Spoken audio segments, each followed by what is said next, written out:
ఆర్థికంగా కష్టాలు లేవు, అప్పులు అంతకన్నా లేవు. అందరికీ ఆప్తుడు, అడిగిన వెంటనే సాయం చేసే మంచి మనసున్నవాడు. అందరికీ సుపరిచితుడైన ఆ వ్యక్తి ఉన్నట్టుండి ఒకరోజు మాయమయ్యాడు. అజాతశత్రువుగా పేరుగాంచిన ఆ వ్యాపారి ఏమయ్యాడు? దైవ దర్శనానికి గుడికి వెళ్ళినవాడు ఇంటికి ఎందుకు తిరిగి రాలేదు? డబ్బుల కోసం అపహరించారా అంటే కిడ్నాపర్ల నుంచి ఎలాంటి ఫోన్ కాల్ రాలేదు. మిస్సింగ్ కేసు నమోదు చేసి విచారణ చేపట్టిన పోలీసులకు ఎలాంటి ఆధారాలు దొరికాయి? కాలువ గట్టు మీద పర్సు పెట్టి ఆ వ్యాపారి ఎక్కడికి వెళ్ళిపోయాడు?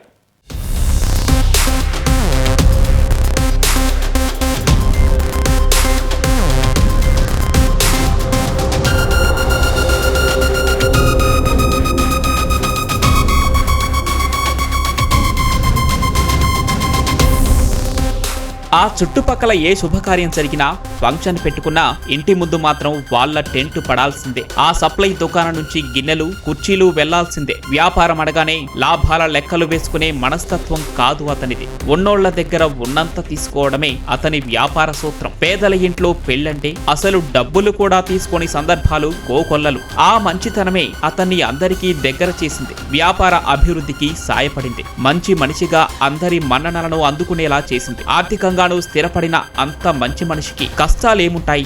ఎవరికీ కనిపించకుండా పోయేంత బాధలేమున్నాయి? ఉన్నట్టుండి మాయమైపోవాల్సిన అవసరం ఏమొచ్చింది?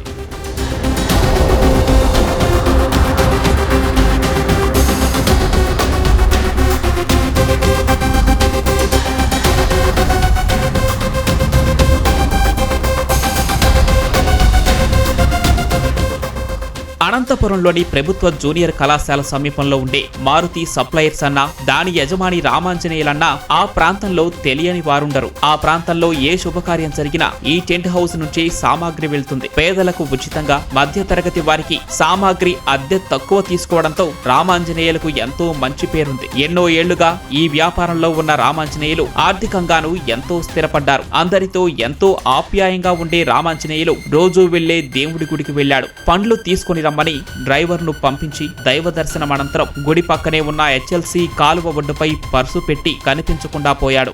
మానసికంగా ఏం బాధపడినాడేమో, పోయి నీళ్ళల్లో దిగినాడు, జారి పడినాడు, అట్లే పడినాడు, మనకు సరైన తెలియదు. కాబట్టి అది చాలా బాధ ఉంది. ఆరోగ్యం అంత బాగాలేదు ఏమే, దాని నుంచి దెబ్బతిన్నాడు. మారుతి సపరేట్స్ అడిగిన వాళ్ళందరికీ సామాన్లు బీదోళ్ళందరికీ ఫ్రీ ఇస్తుంటాము. మా టైటిల్ ఉంది మా షాప్కి. రామాంజనేయులు కనిపించడం లేదని కుటుంబ సభ్యులు పోలీసులకు ఫిర్యాదు చేయడంతో సీసీ కెమెరాలు జల్లెడ పట్టారు. కాలువ ఒడ్డున పర్సు దొరకడంతో ఆత్మహత్య చేసుకుని ఉంటాడన్న అనుమానంతో గజ ఈతగాళ్లతో కాలువలో వెతకగా 3 రోజుల తర్వాత కుళ్లిపోయిన స్థితిలో ఉన్న రామాంజనేయుల మృతదేహం వెలుగు చూసింది. జీర్ణించుకోలేకపోతున్నాం. అంగమేమో ఆయన ఏ వేళ జరిగిందో అది కూడా మాకు ఇంతవరకు స్పష్టం లేదు. అయినా కాలు జారి పడినాడనే మేము అనుకుంటున్నాము. అంతేగాని ఇంకోటి ఏమీ లేదు. ఆయనకి మంచి వ్యక్తి, అన్నిటికీ ముందుండి చేసే మహారాజు ఆయన. ఇప్పుడు మేము బాధాకరంతో మేము దీన్ని దిమిగిలాగా ఉన్నామండి. రామాంజనేయులకు ఆర్థికంగా ఎలాంటి సమస్యలు లేనప్పటికీ కుటుంబ కలహాలతోనే ఆత్మహత్య చేసుకుని ఉంటాడని పోలీసులు అనుమానిస్తున్నారు. రామాంజనేయులు కాలువ దగ్గర నుంచి కనిపించడం లేనది ఫిర్యాదు వచ్చింది. వచ్చిన వెంటనే మేము మిస్సింగ్ కేసు కింద కేసు రిజిస్టర్ చేసినాము. ఎదర్ ఆయన కాలువలో పడిపోయినాడా, లేకపోతే కాలు జారి పడిపోయినాడా, లేకుంటే ఎవరైనా తీసుకొని పోయినారా అనే వివిధ కోణాల్లోన దాదాపు 3 రోజులు బోటు పెట్టి కెనాల్లో వెతికించినాము. అంతేకాకుండా 120 నుంచి 150 వరకు సీసీ కెమెరాలు అంతా కూడా వెరిఫై చేసి చివరిగా ఈయన కెనాల్లో కొట్టాలపల్లి దగ్గర దాదాపు 1.5 కిలోమీటర్న్నర దూరంలో కొట్టాలపల్లికి కెనాల్లో తేలియాడుతూ శవమై కనిపించినాడు.